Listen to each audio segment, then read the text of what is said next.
Seattle Sounders, Western Conference Final at LA Galaxy, coming off like one of the best Sounders wins in a while at LAFC. They were really riding high.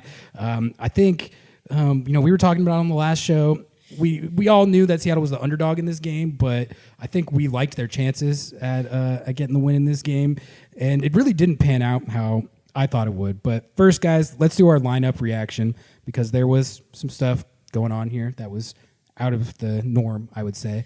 We've been talking a lot, Noah, about who should start between Pedro de la Vega and Georgie Manungu, and it turned out they both started in this game. So that was one wrinkle, and then you had the Nathan start with the Ymar injury. So I guess let's, from each of you first, when you saw the lineup, what were your takes? Did it change any way that you thought of this game going into it? Guest goes first, always. It was what I thought it was going to be. It was pretty close to what we predicted on Sounder at Heart. I thought there was a chance that Nathan can start, but I thought there was a chance that John Bellman would start. But that was really the only question to me, was who was going to start at center back. And it made sense to have Nathan. I think the main reason for that was you can put Jackson Reagan on his more comfortable. He's better on the left. It allows the offense to sort of run the way you have it planned. And Nathan was on the right. And I think that ultimately, that was not a bad decision, I don't think. No, before Noah gives your take, I would say, to be fair, Nathan played well, I think, in both of these games, and he certainly wasn't the reason that they lost this game. I thought he did well, so that actually worked out. Yeah, and I'm sure he's kicking himself a little bit for, a missed and a little bit of a soft hospital ball pass to Roldan that kind of. We'll touch on how that kind of played into it all later, but overall, we were talking about it last episode. Who is this guy? He kind of just balled out with. He made 2 starts this year. Yeah, literally the first and last games of the season. Yeah, and just played basically lights out, in my opinion, next to Jackson Reagan, which was awesome. For me, Georgie and Pedro de la Vega starting was the perfect best of both worlds for us, because I was saying Georgie all day.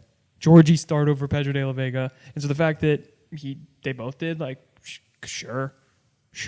I suppose if there was any debate to be had, it was maybe moving either Obed or Christian onto the right and then flashing Pedro or Georgie out on the left. I actually appreciate that Brian kind of stuck with what got him there. I think Christian and Obed were probably the Sounders' best players. Yeah, I agree. That double pivot has been great since they went back to it.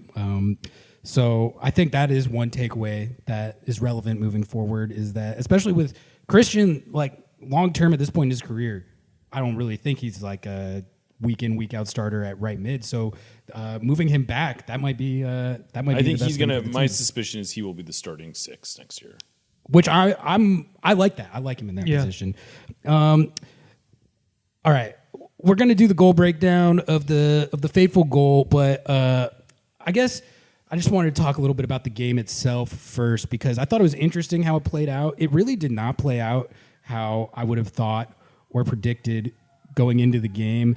I think these conference finals, or just one-off playoff games like this, sometimes there can be teams that are very potent offensively, and a one-off game like this can be cagier and more defensive, and that's really how it played out. But when I saw that taking shape, my thought, especially throughout all of the first half, was this type of game is playing into Seattle's hands. The Galaxy have been one of the most potent attacks in the league all year, and if you get them in a sort of cagey, more defensive game like that, I think that's what you want more than getting in a shootout with them. Oh, for sure. I would totally agree with that. And the Sounders were sort of talking about how, you get into the 70th, 75th minute, and there was this sort of frustration that they were sensing was building up in the Galaxy. And I want to say, they must have overcooked, I don't know, 5 or 6 balls to peck into that channel. Yeah. And it was largely because they felt like the only way they were going to get him into space was to play it through or over Nuhu, who, let's remember, he is coming off some sort of mystery but apparently serious illness, and he swine flu. Right. He fully shut down Gabriel Peck. Yeah, that's a good point because really it didn't feel like the Galaxy ever got rolling like they normally do. And Peck in particular, I didn't think really... He was quiet. He was pretty quiet in the game. I thought Nuhu did a good job locking him down.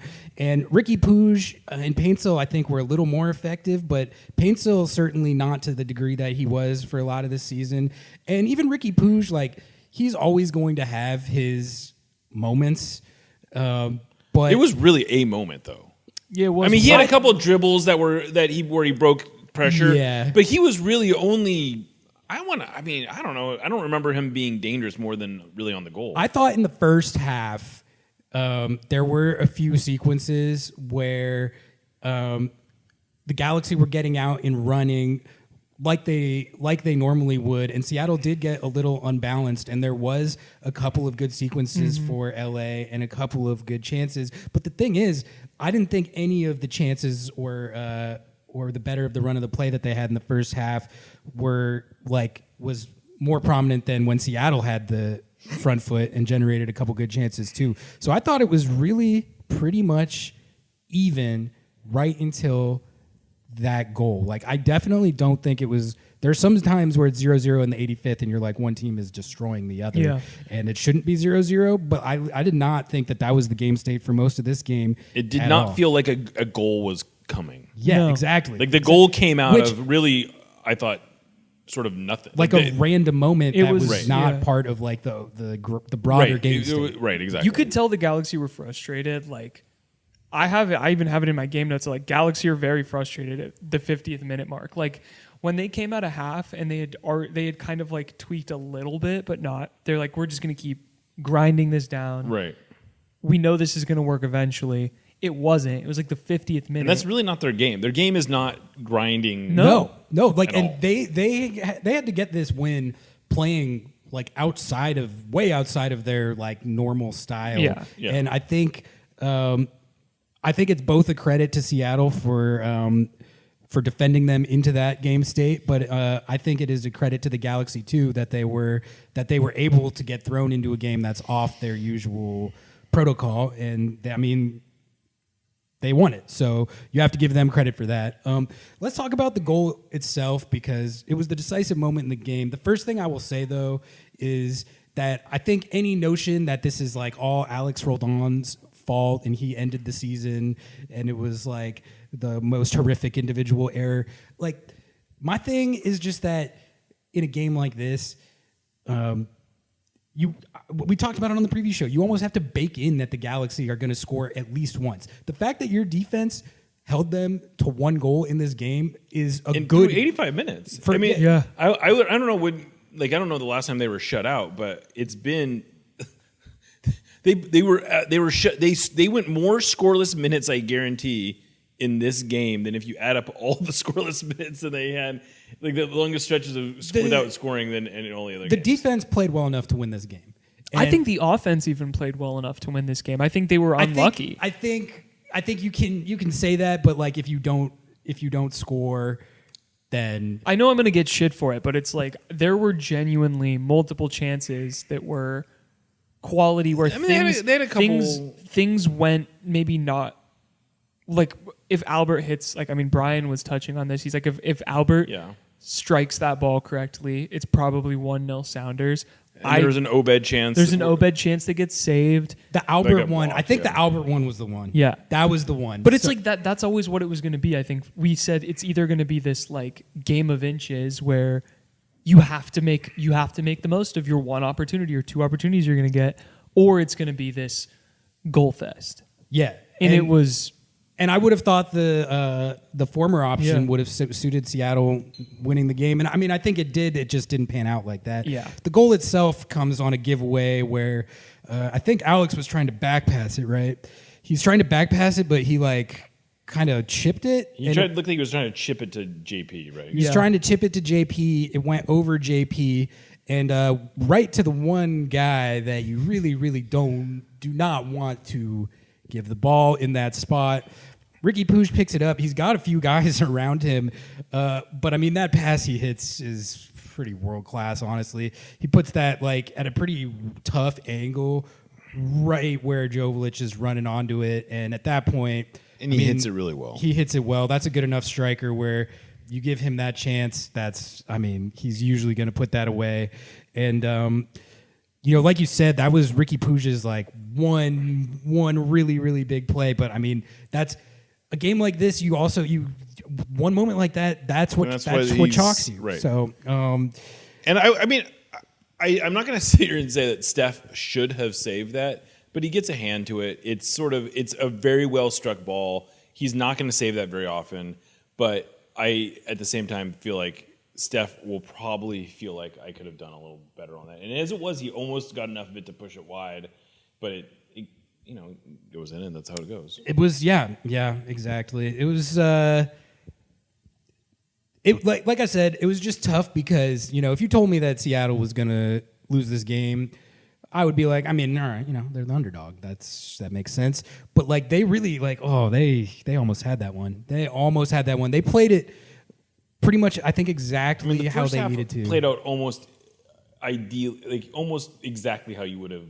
That's what I said at the end of it, other than if they could have scored. But like as far as neutralizing the Galaxy to the greatest extent that's possible and giving themselves a chance to win the game late in the game, they did do that. But it's that one mistake. That one mistake can do you in. I will say, I don't think it was I'm sure it wasn't a penalty, but I would have. I was a little frustrated they did not show a replay of the handball shout. No, of the ball that was a free kick that ended up being right outside of the. We all looked at each other in the box and were like, how are you going to get a foul on the line? Right. And I thought that was a weird call because I'll tell you what I think. I'll tell you what I think is weird about that call is we all know for an absolute fact that if Drew Fisher thinks that he's inside the box, he does not call a penalty on it. So he's like giving the foul because he knows it's outside the box. Right. That's not how it's supposed to work. Agree. Like you're supposed to call it like the same regardless. I don't think it was a penalty, but I think it's weird that he seems to give that foul based on where it took place and not like, I don't know. I was shocked that the foul was given. I was very confused. I would have been fine with them not giving it at all. Same. And Albert does. That was a great look by Albert. He forces a good save from John McCarthy.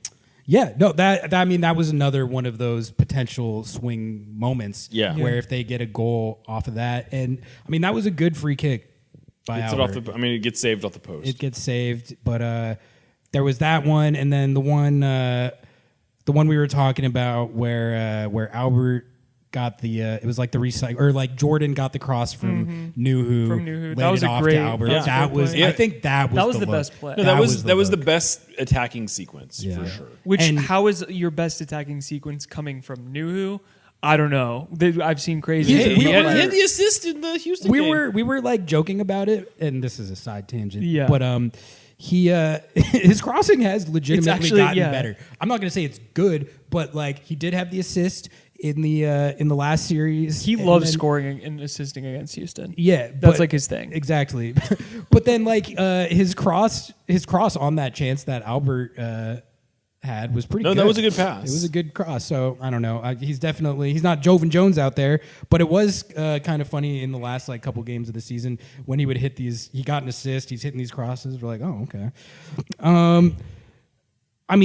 Like I don't really have much else to say about the goal itself other than that. I don't think like breaking down like whose fault it is really matters because I just like if you get shut out. If you can score one goal yourself, the fact that you conceded one doesn't lose you the game. So the goal that you concede is almost always going to come out of some. That's the nature of the game, right? Yeah. That there's some mistake that gets made somewhere on the field, and I think you probably have 3 or 4 players that can share some level of blame, and it doesn't. I don't think it was an egregious mistake, but like you said, when the margins are 0. Mm-hmm. I think it's easier to be frustrated with the lack of offensive production than it is with this breakdown. Yeah, exactly. And because just to reinforce that, like it spoke to a theme that we saw with this team quite a lot, like earlier this season and last season. Like the big storyline was this team was playing good on defense, but not generating enough in attack, and the XG merchant thing. So like this game kind of felt like one of those games in a way. I don't think that indicates that they like regress to that really, because I think, like I said, a conference final will play out like that sometimes, and I think that's what happened. That was the game plan too, I think, from Brian. Like, I don't think that their game plan was to be this all attacking offense. They definitely did not come in here expecting to open it up and just get into a shootout. No, that would be stupid. That would be stupid. You're gonna lose that. You will lose that 10 against times this out team. of 10. Yeah. Yeah. I was gonna ask you guys how you felt about like because the Galaxy are open to counterattacks. That's like the one thing where you can carve up their defense. And granted, set pieces. That and set pieces. And granted, their defense has actually been playing way better in the playoffs, in my opinion. Maybe I'm wrong. No, I mean, but they've given up one goal. They gave up 4 goals. Well, wait. 2 against Minnesota. Oh, I forgot about the Minnesota game. Yeah. Right. Okay. But I guess they only gave up 1 goal against Rapids. Okay. Regardless, whatever. back to my point, because I'm important here, guys. Come on. I feel like the counterattacking really lacked in this game. I think that there was a lot. I felt like Pedro held the ball a lot. There wasn't as much like that, like Jordan Morris over the top ball. They seem more worried effective. about not getting stretched than they were about getting into the open field. Yes, and we saw that repeatedly. Where if they didn't think they had an obvious opportunity, where they knew they didn't have numbers, they weren't messing around. They just sort of pulled it back and they held the ball, and they were able to rest. It was pointed out by Staffer Christian in the post game that they did play 120 minutes. That they probably had some heavy legs. They are running a little thin on bodies. So I don't know. It's hard to second guess that too much. But yeah, I agree with you. It would have been nice to see them trying to get into the open field a little bit more, because they didn't do it a lot. They had maybe 3 or 4 chances where they really were running at Galaxy, and they were oftentimes content to pull it back and wait for their numbers to catch up. I felt like there was just this period of time between the I don't know if it was like the 50th and 60th or 70th minute where there was just this like lull, this big lull, the time where the Galaxy were happy to concede possession because they were a little bit gassed from all of their attacking. Yeah, I would agree and with that. they were, it's a classic game state thing where you're like, okay, I know it's the 60th minute. We're going to go all out once the 70th minute hit. Just like that mental, I don't know. It happens, just game state stuff. And I felt like the Sounders in a way did not capitalize on that. I think there was some good opportunities in that time, but I felt like when you notice that's happening, like you gotta switch that. And I just don't think it happened. The Sounders needed someone who was willing to take some risks. Yes. To just go for it. And I think Obed tried. It's a tough balance, though. It is a tough balance. It's a tough balance, and Georgie was definitely, I think, the one. If you're going to point to anyone, who's doing that too. I agree that it did feel a little too risk averse at times, but I do think there's an element to which that's almost how you have to play it as the road team, just to start with, but then also specifically with this matchup against this team, like a track meet is like you have to avoid that at all costs. So Seattle did a really good job at avoiding that, but not a good enough job of being opportunistic themselves. And I think look, Jeremiah, you tweeted the quote, but I think Christian said something to the effect of, "We did enough to not lose, but not enough to win." Yeah. I think that's pretty much No, it. I thought that That's was the a really perfect good quote. I thought that it summed it up pretty well. And, look, we're talking about a game they lost by thin margins, and, that was the difference. It's not to say that they was bad. It's not to say that they got I don't think they got out-coached. I think they made a bet that this was their best chance, and it nearly paid off. No, I think, but it didn't. I think if anything, Schmetz was in his bag. Yeah. Really, this game, but like all season.